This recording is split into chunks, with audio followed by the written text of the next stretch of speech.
नमस्कार दोस्तों, मेरा नाम है बिमल। मैं आज आपके सामने अपनी एक नई कविता लेके प्रस्तुत हुआ हूँ। ये कविता ही नहीं, ये एक सवाल है। ये सवाल हर उस आम नागरिक से है, हर उस आम हिंदुस्तानी से है, जो कई बार देखता है और चुप हो जाता है। वो सोचता है, ऐसा नहीं है वो समझता नहीं है, वो समझता भी है, लेकिन वो चुप हो जाता है। यही सदियों से हम करते आए हैं। कहते हैं गलत करने वाला गलत होता है, लेकिन गलत सहने या गलत बर्दाश्त करने वाला उससे भी ज़्यादा गलत होता है। आप सोच रहे हैं अचानक ये किस चीज़ के ऊपर मैं बात कर रहा हूँ। ये किस परिप्रेक्ष्य में बात हो रही है या किस कंटेक्स्ट में बात हो रही है। पिछले कुछ सालों से जो हम देख रहे हैं, राजनीतिक दल या राजनीतिक मुहिम जो चलती है, और वो- उसका एक नतीजा ये निकलता है कि हम धरना प्रदर्शन करने बैठ जाते हैं। यहाँ तक तो बात ठीक है, लेकिन फिर हम देखते हैं हिंसा हो रही है, पटरियाँ उखाड़ी गई हैं, रेल रोके गए हैं, रास्ता रोके गए हैं। ये बात कुछ अटपटी नहीं लगती आपको? ये धरना प्रदर्शन जो है, ये इस देश में नया नहीं है, ये आज़ादी के पहले भी होता आया है। ये आप मुझसे पूछ सकते हैं या आप कह सकते हैं, और आपकी बात एक हद तक सही भी है। लेकिन क्या आपने सोचा है, आज़ादी के पहले सरकार कौन चलाता था? आज़ादी के पहले ये सरकार हिंदुस्तानी की नहीं थी, ये सरकार विदेशी ताकतों की थी। उस वक्त अगर देश रुकता था तो नुकसान किसे होता था? ये विदेशी ताकतों को होता था।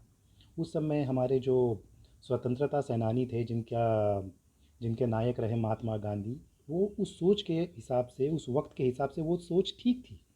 बट आज की तारीख में आपको लगता है ये सोच ठीक है?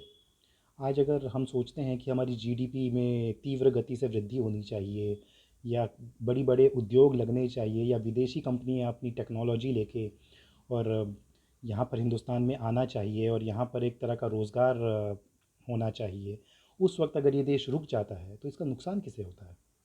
ये नुकसान हमारा और आपका नहीं है? कौन है ये लोग जो इस तरह से पटरियाँ उखाड़ देते हैं या बोलते हैं हम किलाबंदी कर देंगे या घेराबंदी कर देंगे?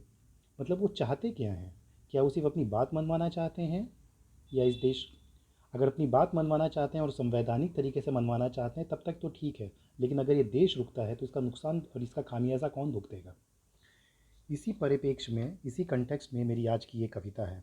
ये कविता हर उस आम नागरिक के लिए है, हर उस नौजवान के लिए है जिसे सोचना चाहिए कि वो क्या चाहता है और क्या कर रहा है।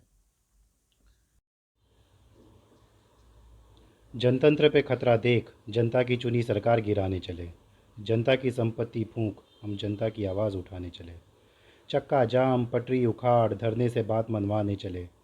देश के मार्गदर्शक बन, हम देश की गति रुकवाने चले।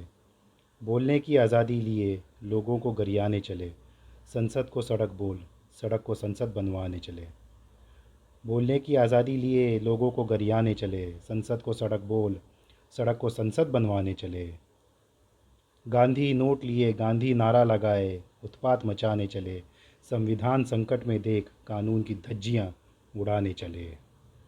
मजदूर गरीब मजलूम की आवाज़ बुलंद कराने चले।